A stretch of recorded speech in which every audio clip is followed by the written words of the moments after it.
दोस्तों, उत्तर प्रदेश की राजनीति में एक बार फिर ऐसा दावा सामने आया है जिसने लखनऊ से लेकर दिल्ली तक राजनीतिक गलियारों में चर्चाएं छेड़ दी।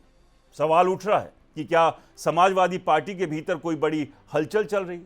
क्या अखिलेश यादव की पार्टी में भी वही होने वाला है जो पहले शिवसेना और फिर टीएमसी में देखने को मिला?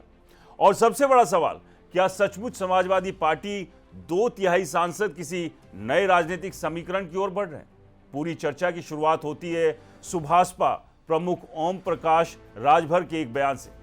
राजभर ने सोशल मीडिया पर पोस्ट करते हुए दावा किया कि समाजवादी पार्टी के भीतर बड़ी राजनीतिक उथल पुथल होने वाली है। यह बयान अभी चर्चा में ही था कि कुछ घंटों बाद कानपुर में उत्तर प्रदेश के डिप्टी सीएम केशव प्रसाद मौर्य ने भी लगभग उसी दिशा में संकेत देते हुए कहा कि समाजवादी पार्टी के 26 से 27 सांसद भाजपा के संपर्क में हैं। अब ये कोई पहली बार नहीं जब इस तरह के दावे सामने आए। पिछले कुछ सालों में भाजपा और समाजवादी पार्टी दोनों तरफ से ही ऐसे राजनीतिक दावे बार बार किए जाते रहे। कभी समाजवादी पार्टी की ओर से कहा गया कि भाजपा की बड़ी संख्या में विधायक उनके संपर्क में, तो कभी भाजपा नेताओं ने सपा में टूट की भविष्यवाणी की।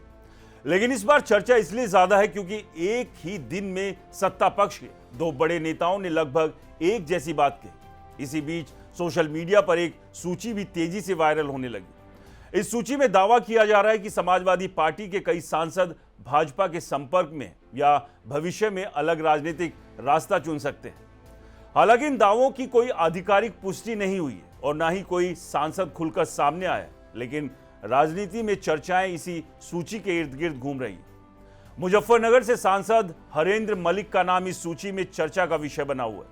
मुरादाबाद की सांसद रुचि वीरा को लेकर भी तरह तरह की अटकलें लगाई जा रही है। आंवला से सांसद नीरज मौर्य, लखीमपुर खीरी से उत्कर्ष वर्मा, धौरहरा से आनंद भदौरिया, मोहनलालगंज से आर.के. चौधरी, प्रतापगढ़ से शिवपाल सिंह पटेल, जालौन से नारायण दास अहिरवाल, रॉबर्ट्सगंज से छोटे लाल और चंदौली से वीरेंद्र सिंह के नाम भी इस वायरल सूची में शामिल बताए जा रहे हैं। सबसे ज्यादा हैरानी कुछ ऐसे नामों को लेकर जताई जा रही है जिन्हें समाजवादी पार्टी भविष्य का चेहरा बनाने की कोशिश कर रही है। प्रिया सरोज का नाम भी इसी सूची में शामिल होने की बात कही जा रही है। वहीं जौनपुर से सांसद बाबू सिंह कुशवाहा को लेकर भी कई तरह की राजनीतिक चर्चाएं चल रही हैं।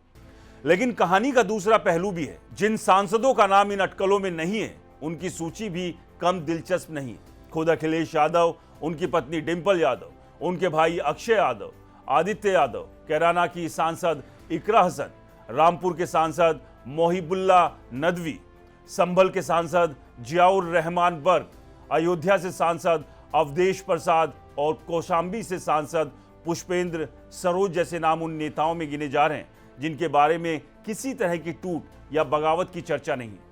यही वजह है कि अब सवाल उठ रहा है कि क्या भाजपा समाजवादी पार्टी के भीतर राजनीतिक सेंध लगाने की कोशिश कर रही है? क्या ये केवल मनोवैज्ञानिक दबाव की राजनीति है या फिर वास्तव में कोई ऐसा घटनाक्रम चल रहा है जो आने वाले समय में सामने आ सकता है? दिलचस्प बात यह भी है कि पिछले कुछ समय में केंद्रीय गृह मंत्री अमित शाह कई विपक्षी नेताओं से संवाद करते दिखाई दिए। ऐसे में राजनीतिक गलियारों में तरह तरह की व्याख्याएं की जा रही है। हालांकि इन अटकलों के समर्थन में फिलहाल कोई ठोस प्रमाण सामने नहीं आए। उधर समाजवादी पार्टी का रवैया भी टूट या बगावत वाला नजर नहीं आता। ना तो पार्टी के सांसदों के बयानों में कोई असंतोष दिखाई देता है और ना ही संगठन के भीतर कोई ऐसा सार्वजनिक विवाद सामने आया जिससे लगे कि पार्टी किसी संकट के दौर से गुजर रही।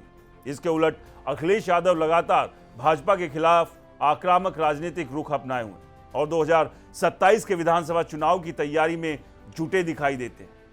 अखिलेश यादव ने हाल ही में यह भी साफ किया कि समाजवादी पार्टी 2024 में बने कांग्रेस सपा गठबंधन के साथ आगे बढ़ने की इच्छुक है।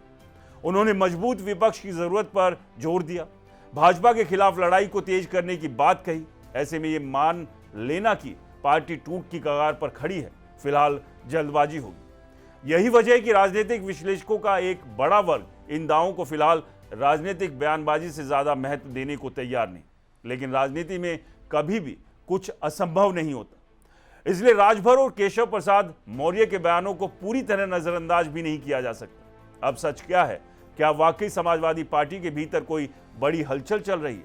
क्या भाजपा 2027 से पहले विपक्ष को कमजोर करने की रणनीति पर काम कर रही, या फिर यह सिर्फ राजनीतिक दबाव बनाने का खेल है? इन सभी सवालों का जवाब आने वाला समय देगा। फिलहाल इतना जरूर है कि उत्तर प्रदेश की राजनीति में एक नई बहस शुरू हो चुकी है और इस बहस के केंद्र में अखिलेश यादव, समाजवादी पार्टी और भाजपा के वो दावे जिन्होंने सियासी तापमान अचानक बढ़ा दिए।